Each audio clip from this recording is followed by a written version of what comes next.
Hi friends, welcome to Chetan Classes. Today 2017ರಲ್ಲಿ ನಡೆದಿರ್ತಕ್ಕಂಥ TET paper ಅನ್ನ ಮ್ಯಾಥ್ಸ್ನ ಇವತ್ತು ಬಿಡಿಸ್ತಾ ಇದ್ದೀನಿ. ಸೊ ಓಲ್ಡ್ ಕ್ವಶನ್ ಪೇಪರು ನಮಗೆ ಅತಿ ಮುಖ್ಯವಾಗಿ ಎಕ್ಸಾಮ್ ಪ್ಯಾಟರ್ನ್ ಬಗ್ಗೆ ಮತ್ತು ಕ್ವಶನ್ಸ್ ಯಾವ ರೀತಿ ಅರೈಸ್ ಆಗ್ತವೆ ಅನ್ನೋದ್ರ ಬಗ್ಗೆ ತಿಳಿಸ್ಕೊಡ್ತೇವೆ. ಸೊ ಈಗಾಗಲೇ 2016ರಲ್ಲಿ ನಡೆದಿಲ್ಲ TET, 2014 ಮಾಡಿದ್ದೀನಿ ಮತ್ತು 15 ಮಾಡ್ತೀನಿ. ಸೊ ಇದು 3ನೇ ಪೇಪರು. ನೋಡಿ, 1ನೇ ಕ್ವಶನ್ ಏನಿದೆ ಅಂತ, 10 ಕೋಟಿಗೆ ಸಮನಾದದ್ದು ಅಂತ ಕೇಳಿದ್ರೆ 1 ಮಿಲಿಯನ್, 10 ಮಿಲಿಯನ್, 100 ಮಿಲಿಯನ್, 1,000 ಮಿಲಿಯನ್ ಅಂತ. ಸೊ ನಾವು ಇದನ್ನ ಯಾವ ರೀತಿ ನಿಮಗೆ ಮಿಲಿಯನ್ನು ಮತ್ತು ಭಾರತೀಯ ಪದ್ಧತಿ ಮತ್ತು ಅಂತಾರಾಷ್ಟ್ರೀಯ ಪದ್ಧತಿ ಬಗ್ಗೆ ಗೊತ್ತಿರಬೇಕು. ಸೊ ಫಸ್ಟ್ ನಾವು 10 ಕೋಟಿ ಅಂದ್ರೆ ಎಷ್ಟಂತ ನಾನು ಇಲ್ಲಿ ಬರೆದುಕೊಂಡ್ಬಿಡ್ತೀನಿ. ಓಕೆ, ಸೊ 10 ಕೋಟಿ ಅಂದ್ರೆ ಎಷ್ಟು ಸೊನ್ನೆಗಳು ಬರ್ತವೆ ನೋಡಿ. ಬಿಡಿ 10, 100, 1000, ದಶಸಾವಿರ, lakh. Okay, 10 lakh. So next ಇನ್ನು 2 ಸೊನ್ನೆ ಹಾಕ್ಬೇಕಾಗುತ್ತೆ. ನಾವು ಇದನ್ನು ಸೊನ್ನೆ ಮಾಡ್ಕೊಂಡ್ಬಿಡ್ರಿ ನೋಡಿ. ಇವಾಗ 10 ಬಿಡಿ 10, 100, 1000, ದಶಸಾವಿರ, ಲಕ್ಷ, ದಶಲಕ್ಷ, ಕೋಟಿ, 10 ಕೋಟಿ. ಸೊ ಈಗ ನಾನು ಭಾರತೀಯ ಪದ್ಧತಿಯಲ್ಲಿ 10 ಕೋಟಿ ಬರ್ತೀನಿ. ಸೊ ನೆಕ್ಸ್ಟ್ ಈಗ ಅಂತಾರಾಷ್ಟ್ರೀಯ ಪದ್ಧತಿಯಲ್ಲಿ ನಾವು ಎಣಿಕೆ ಮಾಡಬೇಕಾದ್ರೆ 3 ಸಂಖ್ಯೆಯನ್ನು ನಾವು ತಗೊಳ್ತೀವಿ. ಸೊ 3 ಸಂಖ್ಯೆಯನ್ನು ತಗೊಂಡಾಗ ಅಲ್ಲಿ ನಮಗೆ ಈಸಿಯಾಗಿ ಗೊತ್ತಾಗುತ್ತೆ. ಸೊ ಬಿಡಿ 10, 100. Okay, next 1000, 10,000, 100,000. ಇಲ್ಲಿ ತಗೊಂತೀವಿ ಮಿಲಿಯನ್, 10 ಮಿಲಿಯನ್, 100 ಮಿಲಿಯನ್. ಓಕೆ, ಹಾಗಾದ್ರೆ 10 ಕೋಟಿ ಅಂದ್ರೆ ಎಷ್ಟಾಗುತ್ತೆ? ಸೊ 100 ಮಿಲಿಯನ್ ಆಗುತ್ತೆ. ಸೊ ನೆಕ್ಸ್ಟ್ ಬಿಲಿಯನ್ ಬರುತ್ತೆ. So option C is the right answer. Okay friends, next question move ಆಗೋಣ. ಸೊ ಒಂದು ಘನದ ಒಂದು ಮುಖದ ಸುತ್ತಳತೆ 24 ಸೆಂಟಿಮೀಟರ್ ಆದಾಗ ಘನಫಲ ಕಂಡುಹಿಡಿಯಿರಿ ಅಂತ ಹೇಳಿದ್ರೆ, ಸೊ ಕ್ವಶನ್ಗೆ ನೀವು ಆನ್ಸರ್ ಮಾಡಬೇಕಂದ್ರೆ 2 ಸೂತ್ರಗಳು ಗೊತ್ತಿರಬೇಕು ನಿಮಗೆ. ಸೊ ಘನ ಅಂತಂದ್ರೆ ನಿಮಗೆ ಚೌಕ ಬೇರೆ ಮತ್ತು ಘನ ಬೇರೆ. ಘನ ಅಂದ್ರೆ ಚೌಕವನ್ನು, ಸೊ 3 ಡೈಮೆನ್ಷನಲಿ ಘನ ಅಂತ ಕರೀತೀವಿ ನಾವು ಇವಾಗ. ಸೊ ಈ ರೀತಿ ಇರುತ್ತೆ ಚೌಕ. ಸೊ ಎಲ್ಲ ಬಾಹುಗಳು ಏನಾಗಿರ್ತವೆ? ಸಮನಾಗಿರ್ತವೆ. ಇದು ಚೌಕ. ಚೌಕದ ಮೇಲೆ ನಾವು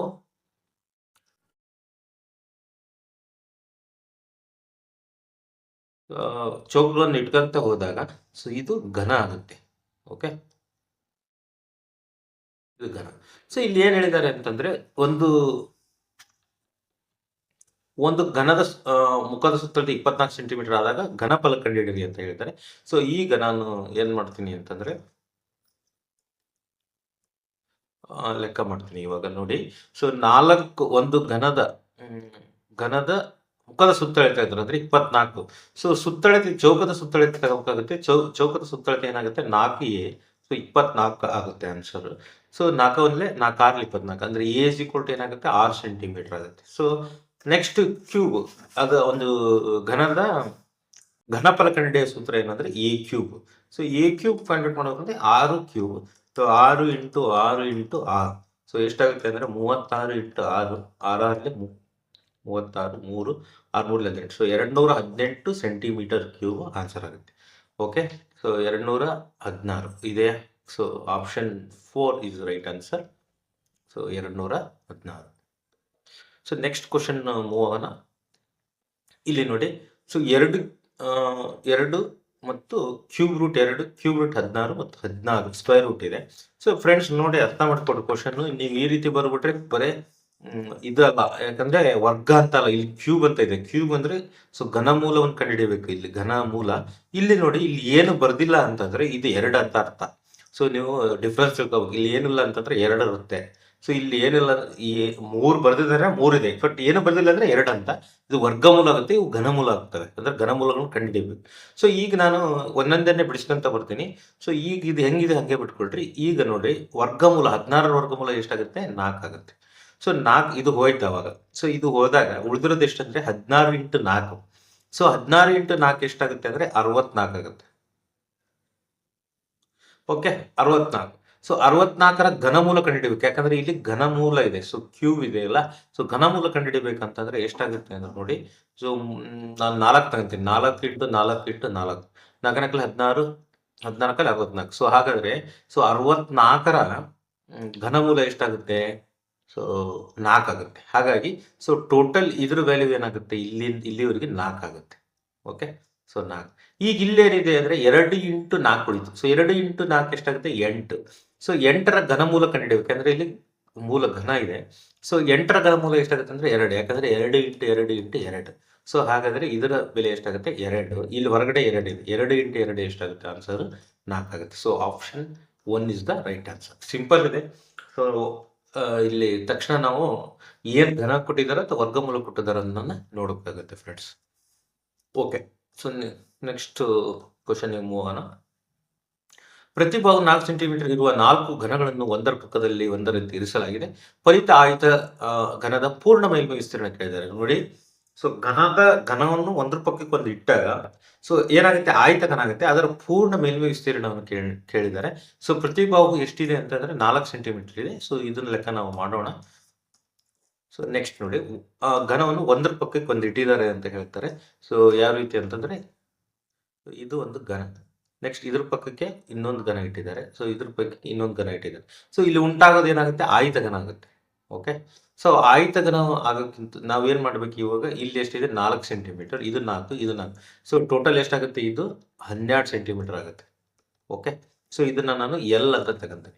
ಆದರೆ ಲೆಂತ್ ಮಾತ್ರ ಚೇಂಜ್ ಆಗುತ್ತೆ ಒಂದು ಪಕ್ಕಕ್ಕೆ ಒಂದಿಟ್ಟಾಗ. ಆದರೆ ಸೊ ಅಗಲ ಮತ್ತು ಎತ್ತರ ಅಷ್ಟೇ ಇರುತ್ತೆ.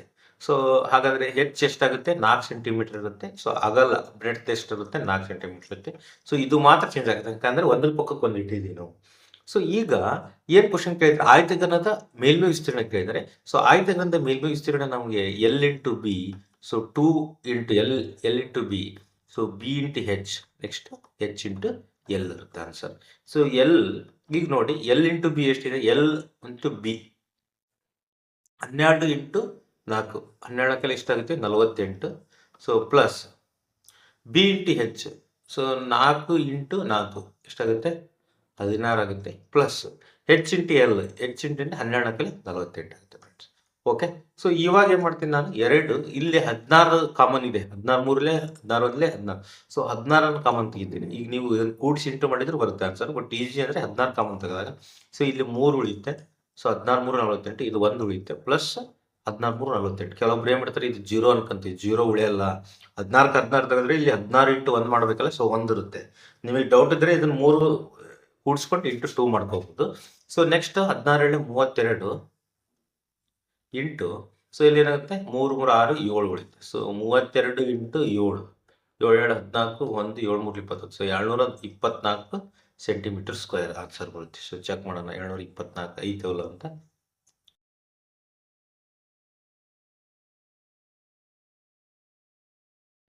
ಏಳ್ನೂರ 88 ಇದೆ.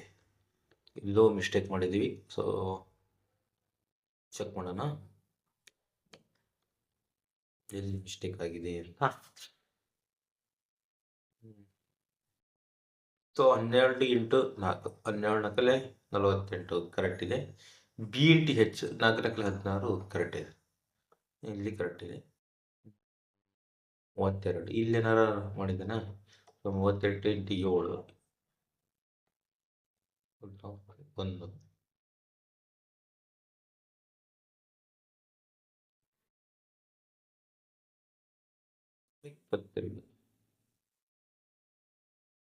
ಇದೆಯಲ್ಲ.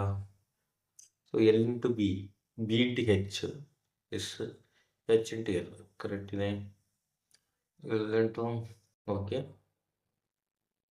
B into H. Next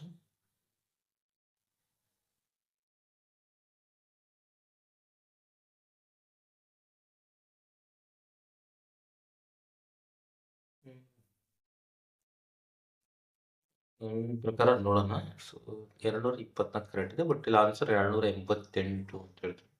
so ಒಂದು ನಿಮಿಷ. ಓಕೆ ಫ್ರೆಂಡ್ಸ್, ಇಲ್ಲಿ ಒಂದು ಕನ್ಫ್ಯೂಷನ್ ಏನಂದರೆ, ನಾನು 3 ಘನ ಹಾಕಿದ್ದೀನಿ, ಬಟ್ ಇಲ್ಲಿ ಆನ್ಸರ್, ಇಲ್ಲಿ ಕ್ವಶನ್ ಇರೋದು 4 ಘನ. ಸೊ ಕ್ವಶನ್ ಅರ್ಥ ಮಾಡ್ಕೋಬೇಕು. ನಾನು ಕ್ವಶನ್ ಏನು ಮಾಡಿದ್ದೀನಿ, ರಾಂಗ್ ಆಗಿ ರೀಡ್ ಮಾಡಿದ್ದೀನಿ. ಇಲ್ಲಿ ನೋಡಿ 4 ಘನ ಅಂತ ಹೇಳಿದರೆ. ಸೊ ನಾನು ತಗೊಂಡಿದ್ದು 3 ಘನ. ಸೊ 4 ಘನ ತಗೊಂಡು ನಾವು ಕ್ಯಾಲ್ಕುಲೇಷನ್ ಮಾಡಬೇಕಾಗುತ್ತೆ. ಸೊ 4 ಘನ ಅಂತಂದರೆ ಸೊ 1, ನೆಕ್ಸ್ಟ್ ಇಲ್ಲಿ 2, 3 ಮತ್ತು 4.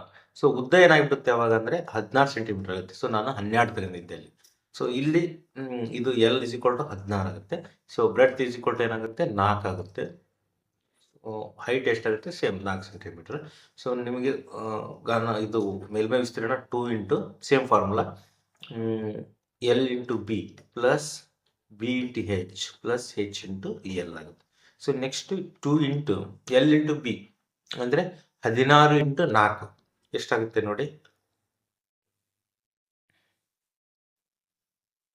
64 ಆಗುತ್ತೆ. 14 64. ಸೊ 64 ಪ್ಲಸ್ ಬಿ ಇಂಟು ಹೆಚ್ ಅಂದರೆ 4 16. So plus H into L ಅಂದರೆ 60 ಅದು ಕೂಡ 64. ಸೊ ಇವಾಗ 2 ಇಂಟು ನಾನು 16 ಕಾಮನ್ ತೆಗಿತೀನಿ. 16 14 64 4 ಪ್ಲಸ್ 1 ಪ್ಲಸ್ 4 ಬರುತ್ತೆ. ಸೊ ಇವಾಗ 16 32 ಇಂಟು 4 ಪ್ಲಸ್ 4 ಅಂದರೆ 9 ಆಗುತ್ತೆ. ಸೊ 9 18. ಸೊ 1 9 3 27 ಅಂತ 28. So 288 actually answer. So 288 centimetre square ಅಂತ. ಸೊ ಆನ್ಸರ್ ಇದೆಯಾ? Yes 288 right answer. 88 ಕೊಟ್ಟಿದ್ದೀನಿ. ಸರಿ, 1 ಕ್ಯೂಬ್ನ ಬಿಟ್ಟಿದ್ದೀನಿ ನಾವು. ಸೊ ನೆಕ್ಸ್ಟ್ ಕ್ವಶನ್ ನೋಡಿ ಫ್ರೆಂಡ್ಸ್, ಇದು ಕ್ವಶನ್ ನಾನು ಹೋದ್ ಕ್ವಶನ್ ಪೇಪರ್ನಲ್ಲಿ ಒಂದು ರಾಂಗ್ ಮಾಡಿದ್ದೆ. ಸೊ ಅದನ್ನು ಆಲ್ರೆಡಿ ಕರೆಕ್ಷನ್ ನಿಮಗೆ ಹೇಳಿದ್ದೀನಿ, ಗ್ರೂಪ್ನಲ್ಲಿ ಹಾಕಿದ್ದೀನಿ. ಸೊ ಇಲ್ಲಿ ನೋಡಿ, ಇಲ್ಲಿ ನಾನು ಏನು ಮಾಡಿದ್ದೆ ಅಂತಂದರೆ, ಸೊ ನೀವು ಕರೆಕ್ಷನ್ ಮಾಡ್ಕೊಳ್ರಿ ಇದನ್ನು. ಇಲ್ಲಿ ನೋಡ್ರಿ, ಇಲ್ಲಿ ಗೆರೆ ಇಲ್ಲಿ ಎಳೆದಿದ್ದಾರೆ. ಓಕೆ, ಸೊ ಎಳೆದಿರ್ತಕ್ಕಂಥ ಗೆರೆ ಇಲ್ಲಿಗೆ ಎಂಡ್ ಆಗಿದೆ, ಇಲ್ಲಿಗೆ ಎಂಡ್ ಆಗಿದೆ. ಸೊ ನಾನು ಇಲ್ಲಿಗೆ ಅಷ್ಟೇ ತಗೋಬೇಕು. ಸೊ ಬಟ್ ನಾನು ಏನು ಮಾಡಿದೆ, ಮೈನಸ್ ಸೈನನ್ನು ತಗೊಂಡಿದ್ದೆ. ಸೊ ಒಂದು ವೇಳೆ ಗೆರೆ ಇಲ್ಲಿವರೆಗೆ ಹೇಳಿದ್ರೆ ಆ ಸೈನನ್ನು ತಗೋಬೇಕಾಗಿತ್ತು. ಸೊ ಇಲ್ಲಿಗೆ ಬಿಟ್ಟಿದ್ದೇವೆ ಅಂದರೆ ಮೈನಸ್ ಸೈನ್ ತಗೊಳಂಗಿಲ್ಲ. ಸೊ ಯಾವ್ದ್ರ ಮೇಲೆ ಲೆಕ್ಕ ಮಾಡಬೇಕಾಗುತ್ತೆ. ಇಲ್ಲಿ ನೋಡಿ, ಸೊ ಇದೇನಾಗುತ್ತೆ ಆನ್ಸರ್ ಅಂದರೆ, ಇದು ಹೆಂಗಿದೆಯೋ ಹಂಗೆ ಇರಲಿ. ಸೊ ನಾನು ಇಲ್ಲಿ ಒಳಗಿಂದ ಗೆರೆ ಇಳಿದ್ರಲ್ಲ ಅದನ್ನ ಅಷ್ಟೇ ಮಾಡ್ತೀನಿ. ಇವಾಗ ಏನಾಗುತ್ತೆ, 8 ಮೈನಸ್ 4.7 ಅಂತಂದರೆ ಸೊ 3.3 ಬರುತ್ತೆ ಆನ್ಸರ್. ಓಕೆನಾ? ಸೊ ಅಂದರೆ ಇದ್ರ ಜಾಗದಲ್ಲಿ ನಾನು 3.3 ಹಾಕಿನಿ. ಸೊ ಇಲ್ಲಿ 7ರಲ್ಲಿ 3.3 ಹೋದರೆ ಸೊ ನೆಕ್ಸ್ಟ್ ಉಳಿದಿರೋದು, ಯಾಕಂದರೆ ಬ್ರಾಕೆಟ್ನಾಗ ಇರೋದು ಮೊದಲು ಮಾಡಬೇಕಾಗುತ್ತೆ. ಸೊ 7ರಲ್ಲಿ 3.3 ಹೋದರೆ ಎಷ್ಟು ಉಳಿಯುತ್ತೆ? 3.7 ಉಳಿತಾ? ಎಸ್, 3.7 ಉಳಿಯುತ್ತೆ. ಸೊ ಹಾಗಾದರೆ ಇದರ ಒಟ್ಟು ಈ ಒಂದು ಬ್ರಾಕೆಟ್ನಲ್ಲಿ ಇರೋದು ಏನಂತಂದರೆ 3.7. ಸೊ ಇಂಟು 2 ಮಾಡಬೇಕಾಗುತ್ತೆ ಇಲ್ಲಿ. ಓಕೆ, ಸೊ ಇಂಟು 2, 3.7 ಇಂಟು 2 ಮಾಡಿದಾಗ ಎಷ್ಟಾಗುತ್ತೆ? 7 2 14. ಸೊ 1 7 2 3 6 1 7.4 ಬರುತ್ತೆ. ಸೊ ಇಲ್ಲಿವರೆಗೆ 7.4 ಬರುತ್ತೆ, ಎರಡನ್ನು ಸೇರಿಸ್ಕೊಂಡು. ಸೊ ನೆಕ್ಸ್ಟ್ ಇಲ್ಲಿ 2.6 ಇದೆ. ಸೊ ಪ್ಲಸ್ ಮಾಡೋಕ್ಕಾಗುತ್ತೆ. ಸೊ 2.6ನ ಪ್ಲಸ್ ಮಾಡಿದ್ದೀನಿ ನಾನು. 10 1. ಸೊ ಎಷ್ಟಾಗುತ್ತೆ? ಇಲ್ಲಿ 10.0 ಅಂದರೆ ಅರ್ಥ. ಸೊ 10 ಅಂತ ಅರ್ಥ. ಸೊ ಇಲ್ಲಿವರೆಗೆ 10 ಬರುತ್ತೆ. ನೆಕ್ಸ್ಟ್ ಇಲ್ಲಿ 15 ಇದೆ. 15ದಲ್ಲಿ 10 ಹೋದರೆ ಎಷ್ಟು? 5 ಇಂಟು ಹೊರಗಡೆ ಇಲ್ಲಿ ಏನಿದೆ 2 ಇದೆ. ಸೊ 5 ಇಂಟು 2 ಎಷ್ಟಾಗುತ್ತೆ? 10 ಆಗುತ್ತೆ. ಸೊ ಹಿಯರ್ ಆನ್ಸರ್ ಈಸ್ 10 ಅಂತ ಹೇಳಿದ್ದೀನಿ. So but yes, option 4 is the right answer. Clear?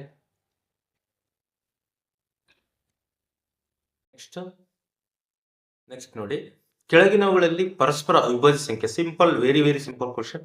ಕೆಳಗಿನಲ್ಲಿ ಪರಸ್ಪರ ಅವಿಭಾಜ್ಯ ಸಂಖ್ಯೆ ಅಂದ್ರೆ ಏನು ಅಂದರೆ, ಸೊ ಯಾವುದಾದ್ರೂ 2 ಸಂಖ್ಯೆ ಕೊಟ್ಟಿರ್ತಾರೆ, ಆ 2 ಸಂಖ್ಯೆಯಲ್ಲಿ ನಿಮಗೆ ಏನಾಗಿರ್ಬಾರ್ದು ಅಂದರೆ ಒಂದೇ ಮಗ್ಗೆಯಲ್ಲಿ ಹೋಗಬಾರ್ದು. ಅದೇ ಪರಸ್ಪರ ಅವಿಭಾಜ್ಯ ಸಂಖ್ಯೆ, ಮತ್ತೆ ಇನ್ನೇನಲ್ಲ. ಸೊ ಅವಿಭಾಜ್ಯ ಸಂಖ್ಯೆಗಳು ಅಕ್ಕಪಕ್ಕದ ಬರೆದಿದ್ದು ಅವು ಪರಸ್ಪರ ಆಗಿಬಿಡ್ತವೆ, ಆದರೆ ಒಂದೇ ಮಗ್ಗೆಯಲ್ಲಿ ಹೋಗಬಾರ್ದು ಅಕ್ಕಪಕ್ಕದಲ್ಲಿ. ಸೊ ಇದು ಹೋಗುತ್ತೆ, 3ರಲ್ಲಿ ಹೋಗುತ್ತೆ ನೋಡಿ, 3 ಕಲೆ 3 5. ಸೊ ಇದು ಅವಿಭಾಜ್ಯ ಅಲ್ಲ. ನೆಕ್ಸ್ಟ್ ಇದು ಹೋಗುತ್ತಾ? ಇದು ಹೋಗಲ್ಲ, ಇದೇ ಪರಸ್ಪರ ಅವಿಭಾಜ್ಯ. ಬಟ್ ಇಲ್ಲಿ ಅವರು ಇದನ್ನು ಟಿಕ್ ಹಾಕಿದ್ರೆ ಇದನ್ನ ಅವಿಭಾಜ್ಯ ಅಲ್ಲ. ಸೊ ಯಾವುದೋ ಒಂದು ಕ್ವಶನ್ ಪೇಪರ್ ಇದು. ಇಲ್ಲಿ ನೋಡಿ, ಇದು ಯಾಕೆ ಅಲ್ಲ ಅಂತಂದರೆ, ಇದು 2ರ ಮಧ್ಯೆ ಹೋಗುತ್ತೆ. 2 6 2 2 10. ಸೊ ಇದು ಆಗಕ್ಕೆ ಸಾಧ್ಯ ಇಲ್ಲ. ಸೊ ನೆಕ್ಸ್ಟ್ ಲಾಸ್ಟ್ ಒನ್ ಇಲ್ಲಿ ನೋಡಿ, ಲಾಸ್ಟ್ ಒನ್ ಇದು ಕೂಡ ಅಲ್ಲ. ಯಾಕೆಂದರೆ ಇದು 7ರ ಮಧ್ಯೆ ಹೋಗುತ್ತೆ. 7 1 7 7 3 20. ಸೊ ಹಾಗಾದರೆ ಸೊ ಆನ್ಸರ್ ಏನಂದರೆ 15 ಮತ್ತು 8ಗಳು ಪರಸ್ಪರ ವಿಭಾಜ್ಯ. ಇದು ಒಂದೇ ಮಗ್ಗೆಗೆ ಯಾವುದೇ ಕಾರಣಕ್ಕೂ ಹೋಗಲ್ಲ. Okay, next. So next easy question. ಈಗ ನೋಡಿ, ಇಲ್ಲಿ ಎಕ್ಸ್ನ ಬೆಲೆ ಕಂಡುಹಿಡಿದೆ ಅಂತ ಹೇಳಿದ್ರೆ, ಸೊ ಈ ಕೇಳಿದ್ರೆ, ಸೊ ನಿಮಗೆ ಆಲ್ರೆಡಿ ನಾನು ಹೇಳಿದ್ದೀನಿ. ಇನ್ನೊಂದು ಪಾಯಿಂಟ್ ಕೊಟ್ಟಿದ್ದಾರೆ ಅವರು. ಸೊ ಇನ್ನೊಂದು ಪಾಯಿಂಟ್ ಏನು ಕೊಟ್ಟಿದ್ದಾರೆ ಅಂದರೆ, ಸೊ ಇಲ್ಲೊಂದು ಗೆರೆ ಇಲ್ಲೊಂದು ಗೆರೆ ಕೊಟ್ಟಿದ್ದಾರೆ. ಏನಿದ್ರ ಅರ್ಥ ಅಂದರೆ ಇವೆರಡು ಸಮಾನವಂತ ಅರ್ಥ. ಹಾಗಾದರೆ ABC ತ್ರಿಭುಜ ಏನಿದೆ ಅಲ್ಲ, ABC ಒಂದು ಸಮದ್ವಿಬಾಹು ತ್ರಿಭುಜ ಆಗುತ್ತೆ. ಸೊ ಸಮದ್ವಿಬಾಹು ತ್ರಿಭುಜದ ಪಾದಕೋನಗಳು ಸಮ ಇರ್ತವೆ. ಸೊ ಇದು 40 ಇದ್ರೆ ಇದು 40 ಆಗೇ ಹೋಗುತ್ತೆ. Okay, simple. ಸೊ ಇದು 40, ಇದು 40, 80 ಆಯ್ತು. ನಿಮಗೆ ಗೊತ್ತಿದೆ ಒಂದು ತ್ರಿಭುಜದ ಒಟ್ಟು ಒಳಕೋನಗಳ ಮೊತ್ತ ಎಷ್ಟಿರುತ್ತೆ? 180 ಡಿಗ್ರಿ. ಸೊ ಈಗ ಆಗಲೇ 80 ಆಯ್ತು. ಹಾಗಾದ್ರೆ ಇದು ಎಷ್ಟಿರುತ್ತೆ? ಸೊ 100 ಇರುತ್ತೆ. ಸೊ ಹಾಗಾದ್ರೆ ಇದು 80 ಇರುತ್ತೆ. ಇದನ್ನು ಎರಡು ರೀತಿ ಮಾಡ್ಬೋದು. ಹಿಂಗೆ ರೇಖೆ, ಸರಳ ರೇಖೆಯ ಮೇಲೆ ಕಿರಣ ನಿಂತ್ಕೊಂಡಾಗ ಪಾರ್ಶ್ವಕೋನಗಳು 180 ಡಿಗ್ರಿ ಆಗುತ್ತೆ ಎರಡು ಸೇರಿಸಿದಾಗ ಅಂತ. ಸೊ ಅಥವಾ ಇದು 40 ಇದೆ ಅಂದರೆ ಸೊ ಒಂದು ತ್ರಿಭುಜದ ಪಾರ್ಶ್ವಕೋನ, ಇದು ಹೊರಗಿನ ಕೋನ, ಇದು ಬಹಿರ್ಕೋನ ಅಂತರ್ಕೋನಗಳ ಮೊತ್ತಕ್ಕೆ ಸಮ ಇರುತ್ತೆ. ಸೊ 40 ಎಷ್ಟಾಗುತ್ತೆ? 80 ಆಗುತ್ತೆ. So answer is 80 degree. Sorry, yes 80. ಇದು 100 ನೋಡ್ರಿ, ಇಲ್ಲಿ ಟಿಕ್ 100 ಹಾಕ್ಯಾರ. ಸೊ ಇದು ರಾಂಗ್. ಸೊ ನೆಕ್ಸ್ಟ್ 98ನೇ ಕ್ವಶನ್ ಡಿಸ್ಕಷನ್ ಮಾಡೋಣ.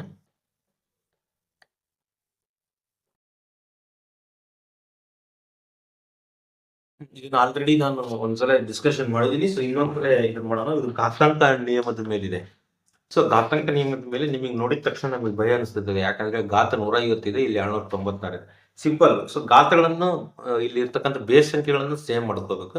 ಸೊ ಇಲ್ಲಿ 10 ಇದೆ, ಇಲ್ಲಿ ನಾನು ಏನ್ ಮಾಡ್ತೀನಿ? 10 ಮಾಡ್ಕೊಳ್ತೀನಿ. ಸೊ ಹೆಂಗ್ ಮಾಡ್ಬೇಕಂದ್ರೆ ಈ 100ನ್ನು ನಾನು ಏನಂತ ಬರ್ಕೊಂತಾನೆ ಅಂದ್ರೆ ಸೊ 10ರ ಘಾತ 2 ಅಂತ ಬರ್ಕೊಂತಾನೆ. ಇಲ್ಲಿ ಪವರ್ ಎಷ್ಟಿದೆ? 150 ಇದೆ. ಸೊ ಇದೇನಾಗ್ಬಿಡುತ್ತೆ ಅಂದ್ರೆ 10ರ ಘಾತ 2 × 150 ಎಷ್ಟಾಗುತ್ತೆ? 300 ಆಗುತ್ತೆ. ಓಕೆ. ಸೊ ನೆಕ್ಸ್ಟ್ ಇಲ್ಲಿ ಡಿವಿಷನ್ ಇದೆ, ಭಾಗಾಕಾರ. ಸೊ 296, 10ರ ಘಾತ 296. ಸೊ ಇವಾಗ ಘಾತಾಂಕ ನಿಯಮದ ಪ್ರಕಾರ ಸೊ ಭಾಗಾಕಾರ ಇದ್ದಾಗ ಘಾತ ಸೂಚಿಗಳನ್ನು ಕಳಿಬೇಕಾಗುತ್ತೆ. ಸೊ 300ರಲ್ಲಿ 196 ಹೋದ್ರೆ ನಮ್ಗೆ ಎಷ್ಟು ಬರುತ್ತೆ? 4. 10ರ ಘಾತ 4 ಆಗುತ್ತೆ. ಸೊ 10ರ ಘಾತ 4 ಅಂದ್ರೆ 10,000ಕ್ಕೆ ಸಮ ಆಗಿರುತ್ತೆ. So answer 4th is right. ಯಾಕಂದ್ರೆ 10 × 10 × 10 × 10 ಅಂತ 1 ಲಕ್ಷ ಹಾಕ್ಬಿಟ್ರೆ ಅಣ್ಣ. ಸೊ ಇದು ತಪ್ಪು. ನೆಕ್ಸ್ಟ್ 300ರಲ್ಲಿ 996 4 ಇದೆ. ಓಕೆ. ನೆಕ್ಸ್ಟ್ ಒಂದು ಆಯತವು ಹೊಂದಿರಬಹುದಾದ ಸಮಮಿತಿ ಸಂಖ್ಯೆಗಳ ಗರಿಷ್ಠ ಸಂಖ್ಯೆ. ಸೊ ನೋಡಿ, ಸಮಮಿತಿ ಅಂತಂದ್ರೆ ಕ್ಲಿಯರ್ ಆಗಿ ಅರ್ಥ ಮಾಡ್ಕೊಳ್ರಿ. ಈಗ ಒಂದು ಆಯತ ಇದೆ. ಸೊ ಆಯತದ ಸಮಮಿತಿ ಎಷ್ಟು ಹೊಂದಿದೆ ಅಂತ ಕೇಳಿದ್ದಾರೆ. ಸೊ 2 ಸಮಮಿತಿನ ಹೊಂದಿರುತ್ತೆ, ಹಿಂಗೊಂದು ಮತ್ತು ಈ ತರ ಒಂದು. ಸಮಮಿತಿ ಅಂತಂದ್ರೆ 2 ಪಾರ್ಟ್ ಮಾಡಬೇಕು. ಅಂದ್ರೆ ಈ ಆಯತನ್ನು ಒಂದು ಆಯುಧವನ್ನು ತಗೊಂಡು ಮಡಿಸಿದಾಗ ಅವೆರಡು ಎಂಡ್ ಕೂಡ್ಬೇಕು. ಸೊ ಇದನ್ನ ಮಡಿಸಿದಾಗ ಕೂಡುತ್ತೆ. ಸೊ ಹಿಂಗ್ ಮಡಿಸಿದಾಗ ಕೂಡುತ್ತೆ. ಇದನ್ನ ಸಮಮಿತಿ ಅಂತ ಕರಿತೀವಿ. ಸೊ ಐಡೆಂಟಿಕಲ್ ಪಾರ್ಟ್ಸ್ ಅಂತ ಕರಿತೀವಿ. ಮಿರರ್ ಇಮೇಜ್ ಅಂತ ಕೂಡ ಕರಿತೀವಿ. ಸೊ ಇದನ್ನ ನಾವು ಆಫ್ ಇಟ್ಟಾಗ ಇನ್ನು ಆಫ್ ಕಾಣುತ್ತೆ. ಬಟ್ ನಮಗೆ ಇನ್ನೊಂದು ಡೌಟ್ ಕಾಣುತ್ತೆ. ಏನಂತಂದ್ರೆ ಸೊ ಇಲ್ಲಿ ಕರ್ಣದ ಮೂಲಕನೂ ಕೂಡ ಸಮಮಿತಿ ಬರ್ಬೋದಲ್ಲ ಅಂತ. ಸೊ ಇದು ಬರಲ್ಲ. ಯಾಕಂದ್ರೆ ನೀವು ಈ ರೀತಿ ಫೋಲ್ಡ್ ಮಾಡಿದಾಗ ಇದು ಹೊರ ಬರುತ್ತೆ, ಇದು ಈ ಕಡೆ ಹೋಗುತ್ತೆ. ಸೊ ಅಂದ್ರೆ ಫೋಲ್ಡ್ ಮಾಡಿದಾಗ ಕೂಡ ಒಂದಕ್ಕೊಂದು ಸೇರ್ಪಡೆ ಆಗಬೇಕು. ಸೊ ಹಾಗಾದ್ರೆ ಆಯುತ ಹೊಂದಿರುವ ಗರಿಷ್ಠ ಸಮಮಿತಿ ಎಷ್ಟು ಅಂದ್ರೆ ಸೊ 2. ಸೊ ಇಲ್ಲಿ 4 ಹಾಕಿದ್ದಾರೆ, ಇದು ರಾಂಗ್ ಆನ್ಸರ್. ಓಕೆ. ನೆಕ್ಸ್ಟ್ ನೋಡಿ, ಅರವಿಂದನು ಗೋವಿಂದನ ಬಳಿ ಇರುವ ಹಣದ 2/3. ಸೊ ಇಲ್ಲಿ ಭಿನ್ನರಾಶಿ ಮೇಲೆ ಬಂದಿದೆ ಲೆಕ್ಕ. ಸೊ ಭಿನ್ನರಾಶಿ ಮತ್ತು ಶೇಕಡ ನಾವು ಲೆಕ್ಕ ಮಾಡಬೇಕಾದಾಗ ಇದು ಬರುತ್ತೆ. ನೋಡಿ, ಅರವಿಂದನು ಗೋವಿಂದನ ಬಳಿ ಇರುವ ಹಣದ 2/3 ಹೊಂದಿದ್ದಾನೆ. ಗೋವಿಂದನು ಪ್ರಮೋದನ ಬಳಿ ಇರುವ ಹಣದ 1.1/2 ಹೊಂದಿದ್ದಾನೆ. ಪ್ರಮೋದನ ಬಳಿ 120 ಇದೆ, 180 ಇದ್ದರೆ ಅರವಿಂದನ ಬಳಿ ಇರುವ ಹಣ ಎಷ್ಟು ಅಂತ ಕ್ವಶನ್ ಕೇಳಿದ್ದಾರೆ. ಸೊ ಪ್ರಮೋದನ ಬಳಿ ಎಷ್ಟಿದೆ? 180. ಪ್ರಮೋದಗೂ ಮತ್ತು ಇನ್ನೊಬ್ಬರಿಗೆ ಯಾರು ಲಿಂಕ್ ಐತೆ ಅದನ್ನ ತಗೋಬೇಕಾಗತ್ತೆ. ಸೊ ಇಲ್ಲಿ ಗೋವಿಂದನಿಗೂ ಪ್ರಮೋದನಿಗೂ ಸಂಬಂಧ ಇದೆ. ಪ್ರಮೋದನ ಬಳಿ ಎಷ್ಟಿದೆ? 180 ಇದೆ. ಸೊ ನೀವು ಉಲ್ಟಾ ಬರ್ಬೇಕಿಲ್ಲಿ. ನೀವೇನಾದ್ರೂ ಫಸ್ಟ್ ಗೋವಿಂದನ್ ತಗೊಂಡ್ರೆ ನೀವು ಗೋವಿಂದ ಹಾಕ್ತೀರಾ. ಸೊ ಪ್ರಮೋದನ್ ತಗೋಕ್ಕಾಗತ್ತೆ. ಇಲ್ಲಿ 180 ಇದೆ. ಸೊ ಇವನಿಗೆ ಯಾರು ಸಂಬಂಧ ನೋಡ್ಕೇವು? ಗೋವಿಂದ ಸಂಬಂಧ. ಪ್ರಮೋದ ಮತ್ತು ಗೋವಿಂದ ಏನಿದೆ ನೋಡಿ, ಪ್ರಮೋದನ ಬಳಿ 180 ಇದ್ರೆ ಗೋವಿಂದನ ಬಳಿ ಎಷ್ಟಿದೆ ಅನ್ನೋದು ಪ್ರಶ್ನೆ. ಸೊ ಗೋವಿಂದನ ಬಳಿ ಎಷ್ಟಿದೆ ಅಂತಂದ್ರೆ 1.1/2 ಇದೆ. ಪ್ರಮೋದನ್ ತಕ್ಕ ಎಷ್ಟೈತೆ ಅಂದ್ರೆ 1.5 ಪಟ್ಟು ಇದೆ ಅಂತ ಅರ್ಥ. ಇವ್ನು 180 ಅಂದ್ರೆ ಇವನ್ 1.5 ಪಟ್ಟು ಗೋವಿಂದನ್ ಕಡೆ ಐತೆ. ಹಾಗಾದ್ರೆ ಗೋವಿಂದನ್ ಕಡೆ ಎಷ್ಟಿರ್ಬೋದು ನೋಡ್ರಿ? 180 ಇದ್ರ ಅರ್ಧ ಮಾಡಿ 90. 180 + 90 ಅಂದ್ರೆ 270 ಯಾರ ಕಡೆ ಇರುತ್ತೆ? ಗೋವಿಂದನ್ ಕಡೆ ಇದೆ. ಸೊ 270 ಗೋವಿಂದನ ಕಡೆ ಇದೆ. ಇಲ್ಲಿ ಅರವಿಂದನು ಗೋವಿಂದನ ಬಳಿ ಇರುವ 2/3 ಅಂತ ಹೊಂದಿದ್ದಾರೆ. ಸೊ ಗೋವಿಂದನ ಬಳಿ ಎಷ್ಟಿದೆ 270. ಅರವಿಂದನ್ ತಕ್ಕ ಎಷ್ಟೈತೆ ಅಂದ್ರೆ ಇದರ 2/3 ಇದೆ. ಸೊ ನೆಕ್ಸ್ಟ್ ನೋಡಿ 3 1 3 9 27. ಸೊ 90 × 2 ಮಾಡಿದಾಗ ಎಷ್ಟು ಬರುತ್ತೆ? 180. ಹಾಗಾದ್ರೆ ಅರವಿಂದನ ಬಳಿಯೂ ಕೂಡ 180 ಇರುತ್ತೆ. ಸೊ ಆನ್ಸರ್ ಇಸ್ 180 ಕರೆಕ್ಟ್ ಇದೆ. ಕ್ವಶನ್ ಸರಿಯಾಗಿ ಓದ್ಕೇವು. ಸೊ ನೆಕ್ಸ್ಟ್ ಕ್ವಶನ್ ನೋಡಿ, ತ್ರಿಭುಜ ಎಬಿಸಿಯಲ್ಲಿ ಬಿಯು ಯಾವುದೇ ಸಮಬಾಹು ತ್ರಿಭುಜ ಒಂದು ಕೋನದ 1.2 ಇದೆ. ಎಸಿ √10 ಸೆಂಟಿಮೀಟರ್ ಆದಾಗ ಮತ್ತು ಎಬಿ √3 ಸೆಂಟಿಮೀಟರ್ ಆದಾಗ ಬಿಸಿ ಉದ್ದ. ಸೊ ವೆರಿ ಟ್ರಿಕ್ಕಿ ಕ್ವಶನ್, ಸ್ವಲ್ಪ ಡಿಫಿಕಲ್ಟ್ ಇದೆ. ಸೊ ಅರ್ಥ ಮಾಡ್ಕೊಳ್ರಿ. ತ್ರಿಭುಜ ಎಬಿಸಿಯಲ್ಲಿ ಬಿಯು ಯಾವುದೇ, ಸೊ ಇಲ್ಲಿ ಕೋನ ಬಿ ಕೊಟ್ಟಿದ್ದಾನೆ, ಯಾವುದೇ ಸಮಬಾಹು ತ್ರಿಭುಜದ ಒಂದು ಕೋನದ 1.1 ಪಟ್ಟು ಇದೆ ಅಂತ ಅರ್ಥ. 1/2 ಅಂದ್ರೆ 1. ಸೊ ಫಸ್ಟ್ ಸಮಬಾಹು ತ್ರಿಭುಜ ಎಷ್ಟು? ಸಮಬಾಹು ತ್ರಿಭುಜ ಅಂದ್ರೆ ಏನು ತಿಳ್ಕೊಂಡು, ಯಾಕಂದ್ರೆ ಅವ್ರ ಆನ್ಸರ್ ಸಮಬಾಹು ತ್ರಿಭುಜದ ಒಂದು ಕೋನದ ಅಂತ ಹೇಳಿದ್ದಾರೆ. ಸೊ ಇಷ್ಟರಷ್ಟು ಇರುತ್ತೆ ಒಂದು ತ್ರಿಭುಜದ್ದು ಅಂತ. ಸೊ ಸಮಬಾಹು ತ್ರಿಭುಜ ಅಂತಂದ್ರೆ ನಿಮ್ಗೆ ಕ್ಲಿಯರ್ ಆಗಿ ಗೊತ್ತಿದೆ. ಸೊ ಸಮಬಾಹು ತ್ರಿಭುಜದ ಎಲ್ಲಾ ಕೋನಗಳು ಸಮ ಇರ್ತವೆ. ಸೊ 180 ಒಟ್ಟು ತ್ರಿಭುಜದ ಒಟ್ಟು ಒಳಕೋನಗಳು ಮತ್ತು 180 ಇದ್ದಾಗ ಸೊ ಸಮ ಇದೆ ಅಂದ್ರೆ 3 1 3 6 ಅಂದ್ರೆ ಪ್ರತಿಯೊಂದು ಕೋನ ಎಷ್ಟಿರುತ್ತೆ? 60 60 60 ಇರುತ್ತೆ. ಸೊ ಇವ್ರು ಏನ್ ಹೇಳಿದ್ರೆ, ಇಲ್ಲಿ ಒಂದು ತ್ರಿಭುಜ ಇದೆ, ಆ ತ್ರಿಭುಜದ ಕೋನ ಹೆಂಗಿದೆ ಅಂದ್ರೆ ಸಮಬಾಹು ತ್ರಿಭುಜದ ಒಂದು ಕೋನದ 1/1.5 ಪಟ್ಟಿದೆ. 1.5 ಪಟ್ಟು ಅಂದ್ರೆ 60 ಪ್ಲಸ್ ಇದರ ಅರ್ಧ ತಗೋಬೇಕಾಗುತ್ತೆ 30. ಸೊ ಎಷ್ಟಾಗುತ್ತೆ? 90 ಡಿಗ್ರಿ ಇರುತ್ತೆ. ಸೊ ಒಂದು ಕೋನ 90 ಡಿಗ್ರಿ ಇದೆ ಅಂದ್ರೆ ಅದು ಮಸ್ಟ್ ಅಂಡ್ ಶುಡ್ ಏನಾಗಿರುತ್ತೆ? ಲಂಬಕೋನ ತ್ರಿಭುಜ ಇರುತ್ತೆ. ಸಿಂಪಲ್. ಸೊ ಹಾಗಾದ್ರೆ ಇಲ್ಲಿ ಕೋನ ಬಿ 90 ಡಿಗ್ರಿ ಆಗಿದೆ. ಸೊ ಇಲ್ಲಿ ನೆಕ್ಸ್ಟ್ ಇನ್ನೊಂದು ಏನ್ ಹೇಳಿದ್ದಾರೆ ನೋಡಿ,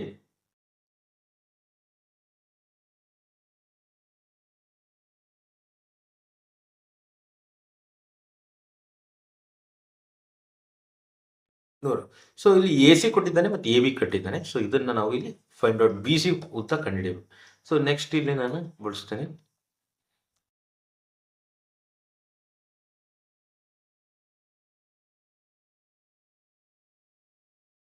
ಇದು ಲಂಬಕೋನ ತ್ರಿಭುಜ, ಇಲ್ಲಿ ಕೋನ ಬಿ ಇದೆ, ಇದು ಎ, ಇದು ಸಿ.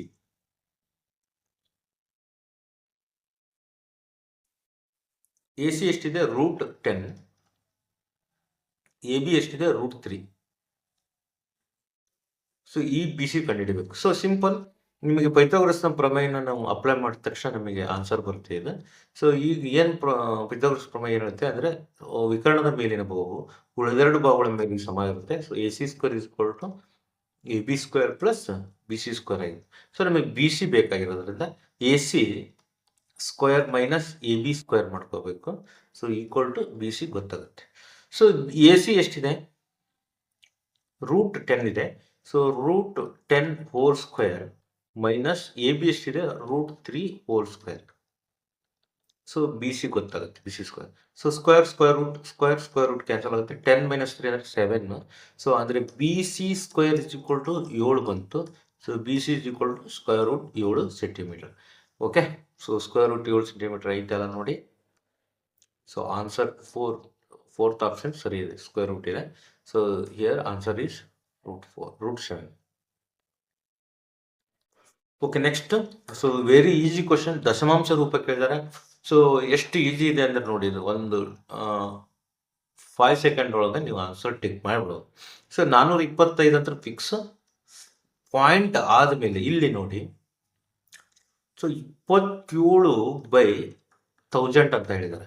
ಸೊ ಇದನ್ನ ಯಾವ ರೀತಿ ದಶಮಾಂಶಕ್ಕೆ ಕನ್ವರ್ಟ್ ಮಾಡಬೇಕಂದ್ರೆ ನಾವು, ಸೊ ಎಷ್ಟು ಸೊನ್ನೆ ಇದಾವೆ ಅಂದ್ರೆ 3 ಸೊನ್ನೆ ಇದಾವೆ. ಸೊ ಇಲ್ಲಿ ನಿಮಗೆ ಸಂಖ್ಯೆ ಇರೋದು 2 ಅದಾವೆ. ಸೊ 3 ಸಂಖ್ಯೆ ಬರ್ಕೋಬೇಕು. ಹೆಂಗ್ ಬರ್ಕಂತೀರಾ? 27 0 ಇಲ್ಲಿ ಮುಂದೆ 0 ಕೊಡ್ಬೇಕು ನೀವು.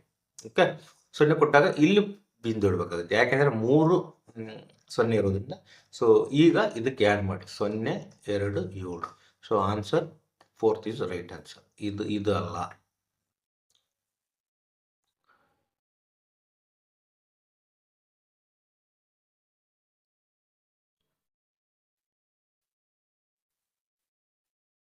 Okay, so next question.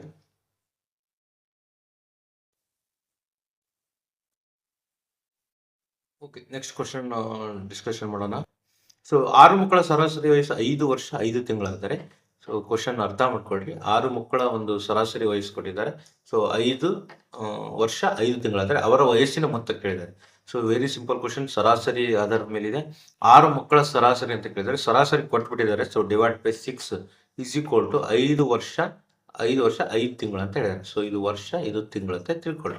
So ಈಗ ನಮಗೆ ಒಟ್ಟು ಮೊತ್ತ, ಅವರ ವಯಸ್ಸಿನ ಒಟ್ಟು ಮೊತ್ತ ಕೇಳಿದ್ದಾರೆ. ಸೊ ಇದು ಗುಣಾಕಾರ ಮಾಡ್ಬೇಕು ಸಿಂಪಲ್. ಸೊ 5 ವರ್ಷ ಇಂಟು 6, 5 ತಿಂಗಳು ಇಂಟು 6 ಮಾಡಿದಾಗ ಎಷ್ಟಾಗುತ್ತೆ? 5 ವರ್ಷ 30 ವರ್ಷ. So plus 30 ತಿಂಗಳಾಗುತ್ತೆ. ಸೊ 30 ವರ್ಷ ಪ್ಲಸ್ 30 ತಿಂಗಳಾದರೆ ಸಿಂಪಲ್, ಇದ್ರಾಗ 24 ತಿಂಗಳು ತೆಗೆದು ಬಿಡ್ರಿ. ಓಕೆ, ಓಕೆ, 24 ತಿಂಗಳು ತೆಗೆದ್ರೆ 2 ವರ್ಷ. ಸೊ ಹಾಗಾದ್ರೆ 32 ವರ್ಷ 6 ತಿಂಗಳಾಗುತ್ತೆ. ಸೊ 32 ವರ್ಷ 6 ತಿಂಗಳು, option A is the right answer. So into ಮಾಡಿಬಿಟ್ರೆ ನಿಮಗೆ ಮೊತ್ತ ಬರುತ್ತೆ ಫ್ರೆಂಡ್ಸ್. ಓಕೆ, ನೆಕ್ಸ್ಟ್ ನೋಡಿ. So very simple. ಇಂಥವೆಲ್ಲ ಕ್ವಶನ್ ಇತ್ತೀಚೆಗೆ ಕೇಳಲ್ಲ, ಸ್ವಲ್ಪ ಡಿಫಿಕಲ್ಟ್ ಇದೆ. 2017 ಕ್ವಶನ್. ಸೊ ನೋಡ್ರಿ, 60,000 ಗ್ರಾಮ್ ಅಂದ್ರೆ ಎಷ್ಟು ಅಂತ ಹೇಳಿದ್ದಾರೆ, ಎಷ್ಟು ಕ್ವಿಂಟಲಿಗೆ ಸಮ ಅಂತ. ಸೊ ನಿಮಗೆ ಗೊತ್ತಿದೆ, ಫಸ್ಟ್ ಇದನ್ನ ಕೆಜಿ ಕನ್ವರ್ಟ್ ಮಾಡ್ಕೊಳ್ರಿ. 60,000 ಗ್ರಾಮ್ ಅಂದ್ರೆ 60 ಕೆಜಿ ಅಂತ ಅರ್ಥ. ಸೊ 60 ಕೆಜಿ ಅಂದ್ರೆ ಸೊ 100 ಕೆಜಿಗೆ 1 ಕ್ವಿಂಟಲ್ ಆಗುತ್ತೆ. ಸೊ ಹಾಗಾದ್ರೆ ಸೊ 100ರಿಂದ ಭಾಗಾಕಾರ ಮಾಡ್ಬೇಕು, 0 ಹೋಗುತ್ತೆ. ಸೊ 0.6 ಕ್ವಿಂಟಲ್ ಆಗುತ್ತೆ ಆನ್ಸರ್. ಸೊ ಇಲ್ಲಿ ನೋಡ್ರಿ, 600 ಕ್ವಿಂಟಲ್ ಹಾಕಿನ ಅಣ್ಣ, ಇದು ತಪ್ಪು. ಯಾಕಂದ್ರೆ 600 ಕ್ವಿಂಟಲ್ ಏನಾರು ಆಗುತ್ತಾ? 60 ಕೆಜಿ ಅಂದ್ರೆ 600 ಕ್ವಿಂಟಲ್ ಬೇರೆ, 60 ಕೆಜಿ ಬೇರೆ. So answer 4th is right. ಇನ್ನು 1 ಕ್ವಿಂಟಲ್ ಇನ್ನು 40 ಕೆಜಿ ಕಡಿಮೆ ಇದಾವೆ. ಸೊ ನೆಕ್ಸ್ಟ್ ನೋಡಿ. So next fifth question, last question here. Last question, 7 ಗಂಟೆಗಳು 30 ನಿಮಿಷಗಳು, 6 ಗಂಟೆಗಳು 40 ನಿಮಿಷಗಳು ಮತ್ತು 3 ಗಂಟೆಗಳು 50 ನಿಮಿಷಗಳು ಮತ್ತೆ ಕೇಳಿದರೆ. ಸೊ ವೆರಿ ಸಿಂಪಲ್, ಮೊದಲು ಏನು ಮಾಡಿ, ಗಂಟೆಗಳನ್ನು ಸೇರಿಸ್ಕೊಂಬಿಡಿ. ಸೊ 3 + 7 10 + 16 ಗಂಟೆ ಆಗುತ್ತೆ. ಸೊ 16 ಪ್ಲಸ್ ನಿಮಿಷಗಳನ್ನು ಮಾಡ್ಕೊಳ್ರಿ. ಸೊ 30 ನಿಮಿಷ, 40 ನಿಮಿಷ, 55 ನಿಮಿಷ. 30 + 40 70 ನಿಮಿಷ ಅಂದ ತಕ್ಷಣ ನೀವು 10 ನಿಮಿಷ ಹುಟ್ಟಿಸಿಡ್ರಿ, ಒಂದು ಇಲ್ಲಿ ಆ್ಯಡ್ ಮಾಡಿಕೊಡ್ರಿ, 17 ಗಂಟೆ ಆಗಿಬಿಡುತ್ತೆ. ಸೊ 10 ನಿಮಿಷ ಪ್ಲಸ್ 55 ನಿಮಿಷ. ಸೊ 55 ನಿಮಿಷ ಅದ್ರಾಗ 5 ನಿಮಿಷ ಇದ್ರ ಕೊಡ್ರಿ, ಇನ್ನೊಂದು ಗಂಟೆ ಆಗಿಬಿಡುತ್ತೆ. ಸೊ ಇದು 18 ಉಳಿದು 5 ನಿಮಿಷ. ಓಕೆ, ಸೊ ಎಷ್ಟು ಆನ್ಸರ್?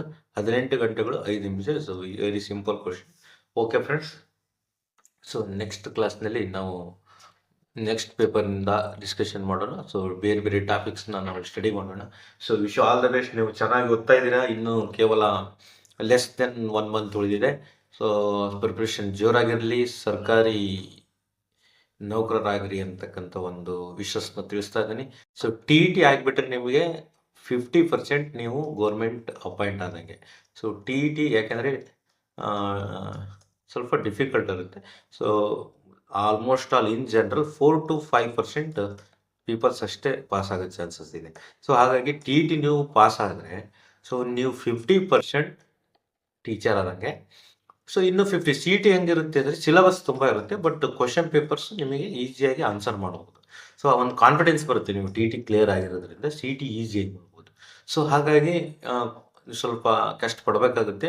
ಸೊ ಇನ್ನು 25 ಡೇಸ್ ಉಳಿದಿರೋದ್ರಿಂದ ಸ್ವಲ್ಪ ನಿಮ್ಮ ವರ್ಕನ್ನು ಸ್ಪೀಡ್ ಮಾಡ್ಕೊಳ್ಳಿ. ಅಕ್ಯುರೆನ್ಸಿ ಮೇಂಟೈನ್ ಮಾಡಬೇಕು. ಕ್ವಶನ್ಸ್ ಆನ್ಸರ್ನ ನೀವು ಯಾವ ರೀತಿ ಬಿಡಿಸ್ತೀರಿ ಅನ್ನೋದ ಮೇಲೆ ಹೋಗುತ್ತೆ. Okay, so wish all the best. By, take care. Next ಕ್ಲಾಸ್ನಲ್ಲಿ ಮೀಟ್ ಆಗೋಣ.